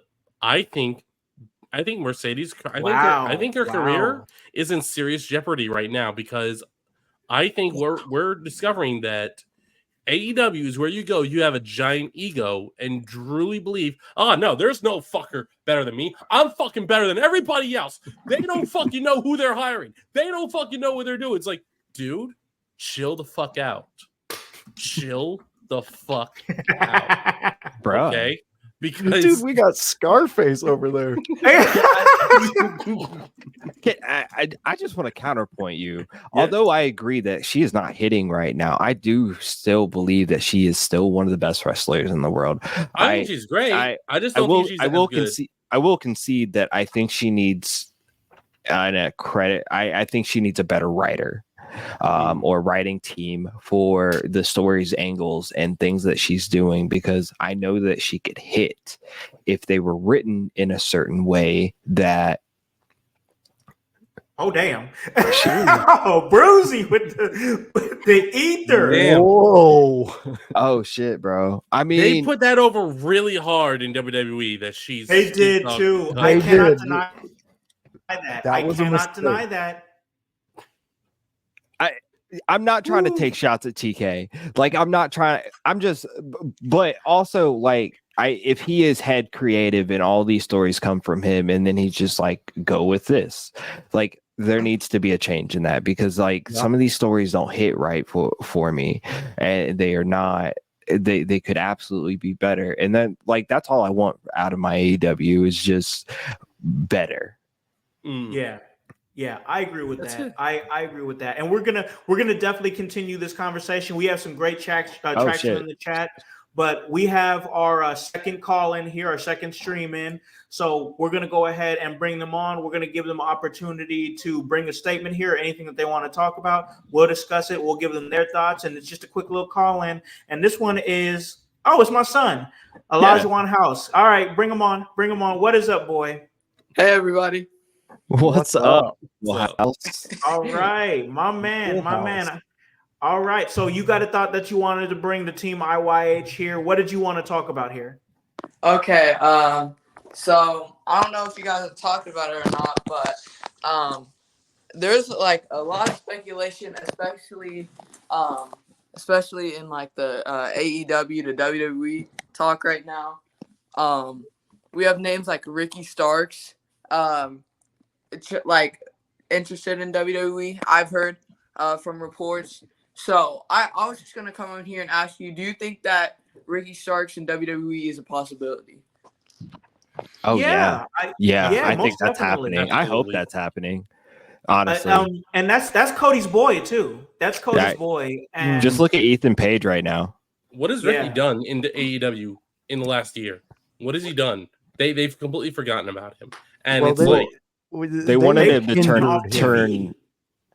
They wanted him to turn face, and he was like, I don't want to keep turning or whatever. I don't know, man. I agree with you, Grun, though. There hasn't been a lot that he's done. But yeah, right after this Edge thing where he tried to say something and then Edge just pulled the veteran card and just stuck it to him. Hit him hard. I would love for Ricky Starks to be in WWE. I think he would be phenomenal in NXT. I think he would rise and he would really evaluate or elevate his stock as a big main way. Carter. Yeah. But here's the thing. AEW really messed with him when they gave him this Dollar General Rock persona. Because he doesn't have that on the mic ability. He has the on the mic ability to give you your basic story and the basic reason to root for him. But for him to get up there and give you a people's eyebrow, you're not believing it. You're not believing the jabs he's giving. So if they give him this nice run of him just being a hard worker, a person who gets in the ring and gets stuff done, and maybe has a little bit of personality to him, I think he would work fine. But I mean, y'all believe that stuff with LA Knight? Yeah. Yeah. I mean, for real. I'm sorry, but like I mean, Ricky Starks is just another version of an LA Knight, which I think it will work. Which I also think it's money because he is a wrestler, and not the old school. It's that next generation of wrestler that was cocky bravado. You know, I think we talk about old school wrestlers in a sense, and like people like automatically think about like Bruno Sammartino, and they're like, I don't know how to think about that guy because I wasn't even alive when that dude was around, right? Yeah. So like, if you're like, if you're like Little House's age, you know, sorry, yo, not to throw you out there, but like what he probably remembers as an old school wrestler for him, right, is probably Who's an old school wrestler for you, boy? Like, yeah, what do you yeah. consider old school from like your younger childhood? I don't know. I grew up watching Cena. I don't know. Yeah, We all okay, yeah, grew up no, watching that's a Cena. perfect Yeah, example. like- But even the example is that Cena in himself, he is kind of a shined up old school wrestler, right? Is, yeah. Like just Mhm. and that's He's a worker. But that's why I knew he was going to say Cena too. I also thought that Randy Orton would probably be a good possibility to come from him as well. But like, if you think about that, even our views are skewed because we're talking about guys like Rey Mysterio, even though he is still around, but in his heyday, Rey Mysterio, or like Eddie Guerrero's, or he shall not be named because there's kids in the room. Different Chris, but yeah, great minds. Jones, I get it. I would like to say though, those guys, Cena and Randy Orton, the people that Lil House can relate to and understand, with those guys were quick on the mic. Did that Ricky Starks moment, Little House? Did that really, when Edge cut him down like that, did that give you any sense of hope that he can work a mic and he can cut a promo? I think in a way it kind of like buried his character. Because like it just kind of like cut all of his momentum. Exactly. That's what I'm saying. Like even with this younger generation, even if they have a different view of what that guy in the ring should be, little things like that, if you cannot do that, you should not be trying to carry that character. Gotta be able to we riff. Don't need another Rock. We don't need another Cena type character. We need a Ricky Starks. That's what we need. And he needs to find that ability. And AEW did him no justice trying to dress him up. They literally had him dressing up like The Rock coming out. To point, like, I think characters like that who show one that they have studied, they have watched, they have crafted themselves, they have channeled whatever you got to do. Those older school wrestlers, they're also more adaptable to learn different things and to keep evolving, because that's what wrestlers do. That's really the name of the game, bro. So like, you see a guy like LA Knight right now who's doing something that is relatively like, it's wrestling 101, and he's not even trying to elevate it to like different heights. Like, he's not doing what like Roman did, especially during the pandemic era, where he less wrestling, more focus on what I was saying, how I was saying it, how my attacks were coming after I was saying it, or like a Bray Wyatt who like to visually change things for us. He is just taking this basic wrestling thing and he's just let me make sure I have the most crowd involvement. And that's all wrestling is. I think Ricky Stark can do that. I think he could be anywhere he goes. As long as he's utilized correctly is the big thing. So adding on to that, so like, I think about somebody who Voice brought up earlier, and that's Toni Storm.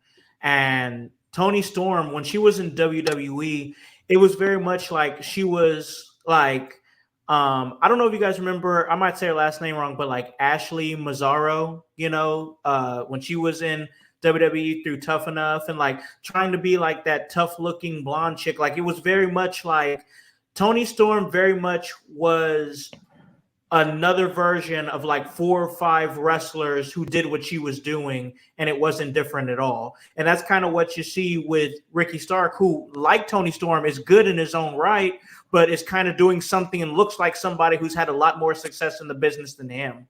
And with Toni Storm, the biggest thing, yes, exactly, Brew. Thank you, absolutely.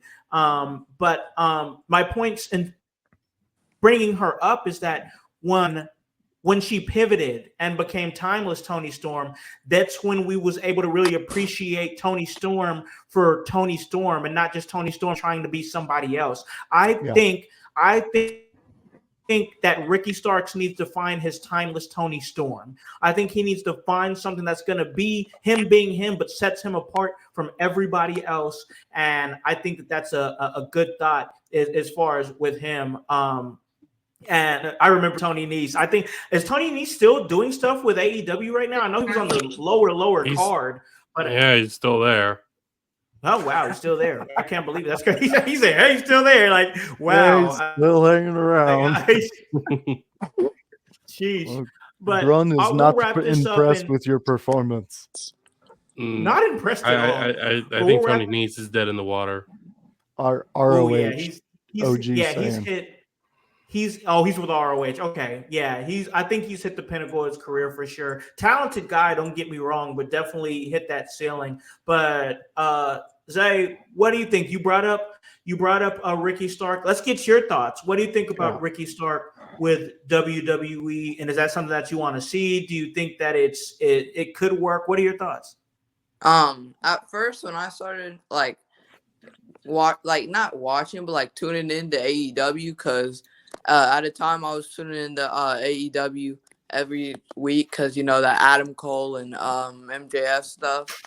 I saw him and I was like, he's kind of corny, but then I started actually paying attention to his character and his matches, and I saw he was a good worker, and I think he would work really good in NXT, especially with what they're working with, especially with names like Sean Spears, Ethan Page, Javon Evans, Trick Williams, Wesley, all those type of names. And especially with this WWE and TNA crossover, I think it would work kind of great with him going to NXT.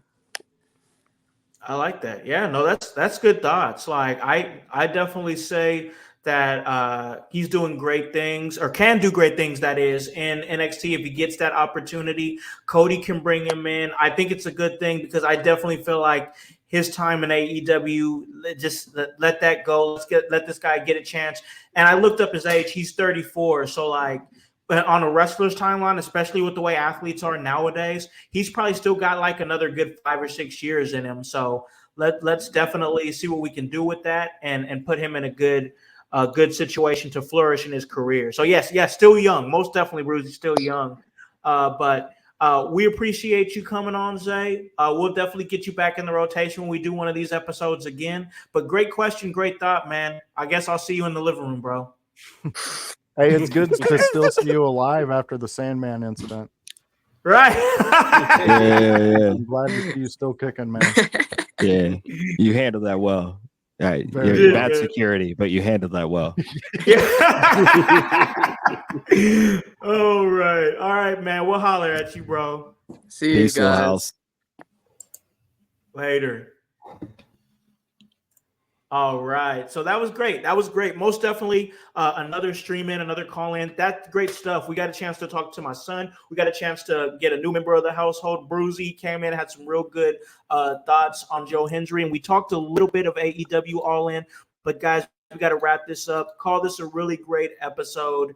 We didn't get a chance to go through every single part of the card, but most definitely with a week left, I'm sure we'll wrap up and talk about it and tie it in, especially next week on our house party. We'll definitely kind of break that down a little bit more with Dynamite and then Collision. So we're going to wrap this up. Call this a great episode. Most definitely got to give my guys an opportunity to plug anything they need to plug and where you can be caught at. Grun, what about you, man? Let's get started there. Where can we catch you at? What are you doing?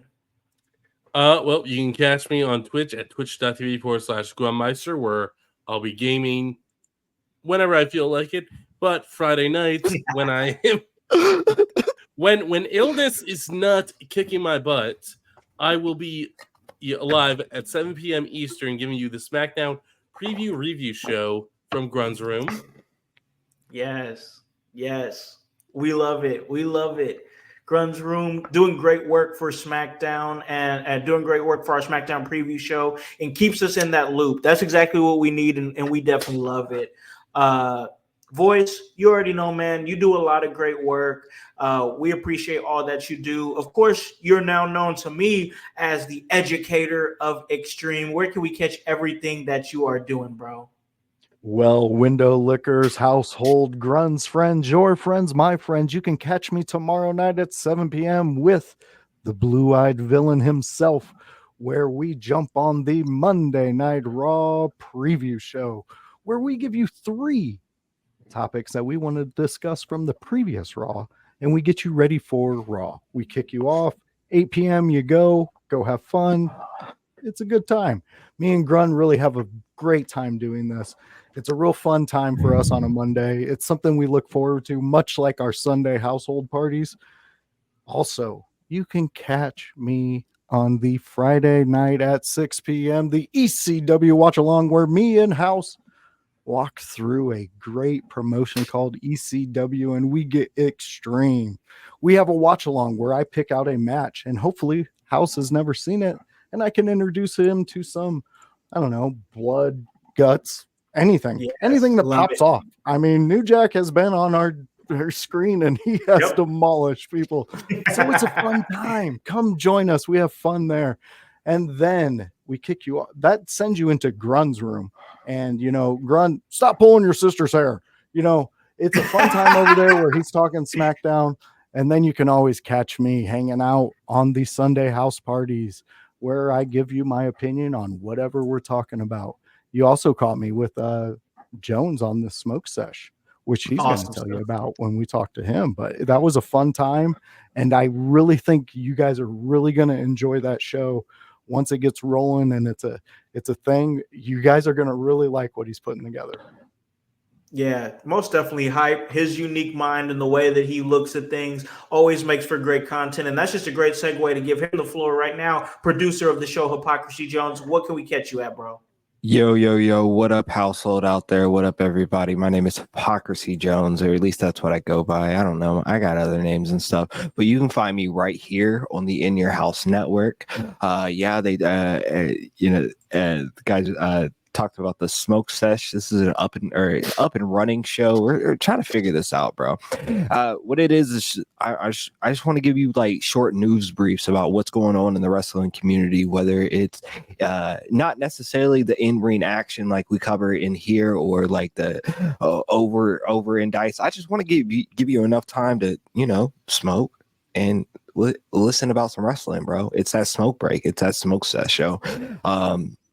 So hopefully you caught last week's with myself and Joshua, the voice Joshua Joseph. It was a pretty fun time, man. And yeah, we're definitely getting that together. You can also find me on this little thing I call the Kokomo Press Show. It's a community satire page that I'm a part of. We make fun of my community, but in the best way, because I love where I live, bro.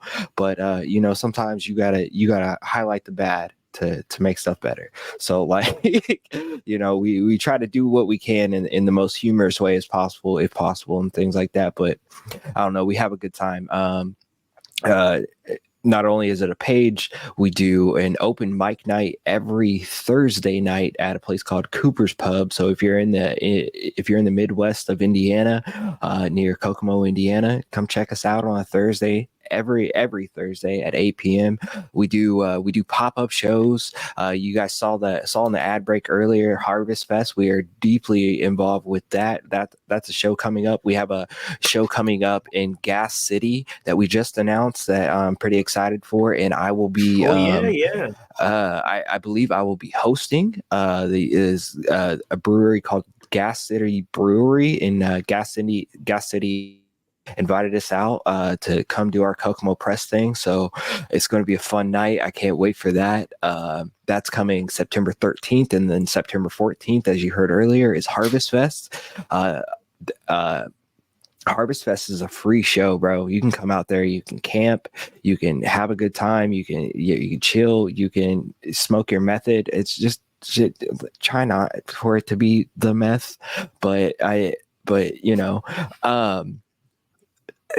But yeah, man, I have a whole lot of things going on, but I'm right here in your house.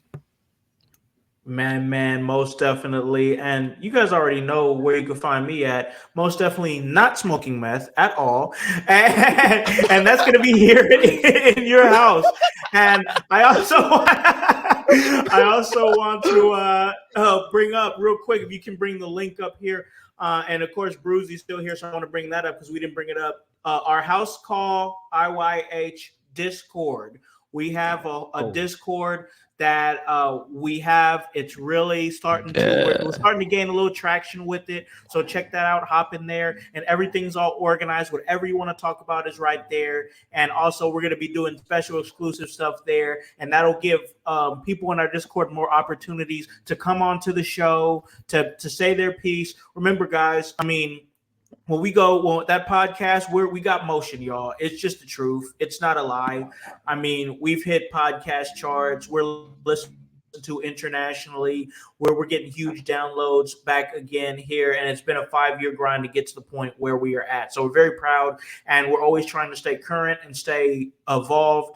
And Discord is something that I feel like is going to help get what we're doing into a different trajectory. So guys, Absolutely. You already know what it is here.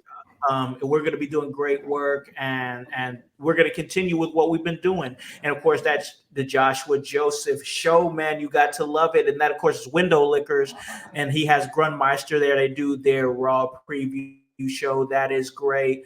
Then, of course, you already know we got Hype, and he's doing his smoke session. He is awesome. Most definitely, Bruzy, give us a follow, bro. Get on there, and we'll definitely get you in there, bro. That's great. So come on in. Hype smoke one of us sesh, will send you a link. Yeah, let's get this man a link for sure.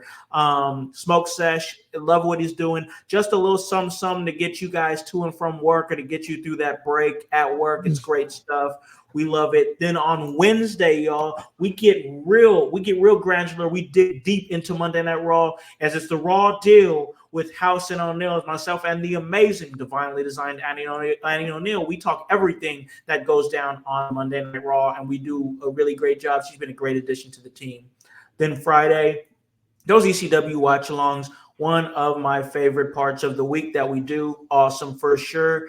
Myself and the voice, Josh Joseph, and anybody who wants to join. Last few weeks, we've had Hype come and join in with us. Then last night, we had Grun in with us, and it was real great. Those ECW watch-alongs, I love it because it's just chill, laid back, and it's just the homies watching wrestling. So those episodes are really great. Then we get Grun. He's in his room doing his thing with those SmackDown preview shows. We really appreciate what he's doing there, and I almost a little bit envy what he's doing, because now he's going to be covering what's become a great show on SmackDown. So most definitely, that's right, man. Most definitely throw him up. Acknowledge it. It's been a great show, and this has been a great show, y'all. Most definitely head on over to everything that our man the Pope Elijah Burke is doing. He's doing awesome things on the Pope's point of view. You guys already know I am the producer of the podcast, and of course Hypocrisy Jones is the producer of his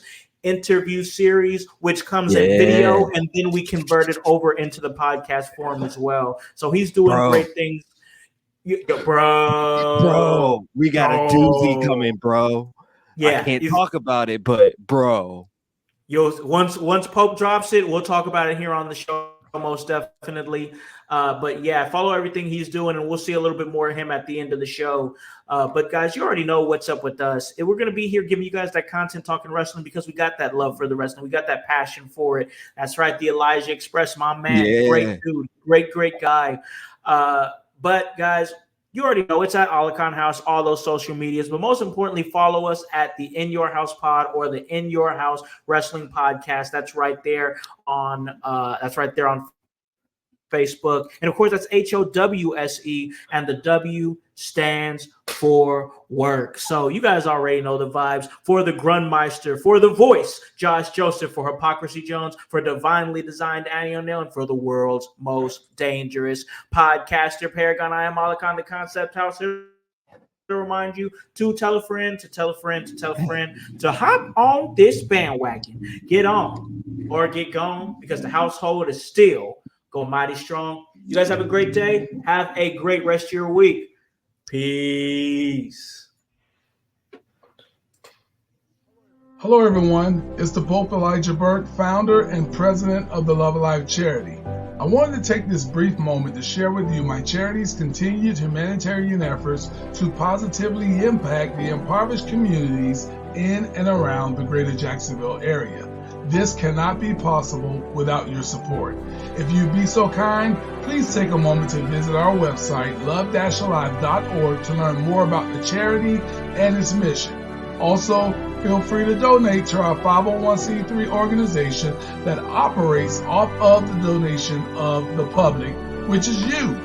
Whether that be by website or via Cash App, $1 help makes a difference in the lives of others as we continue to positively influence many people by being the change that we wish to see in the world.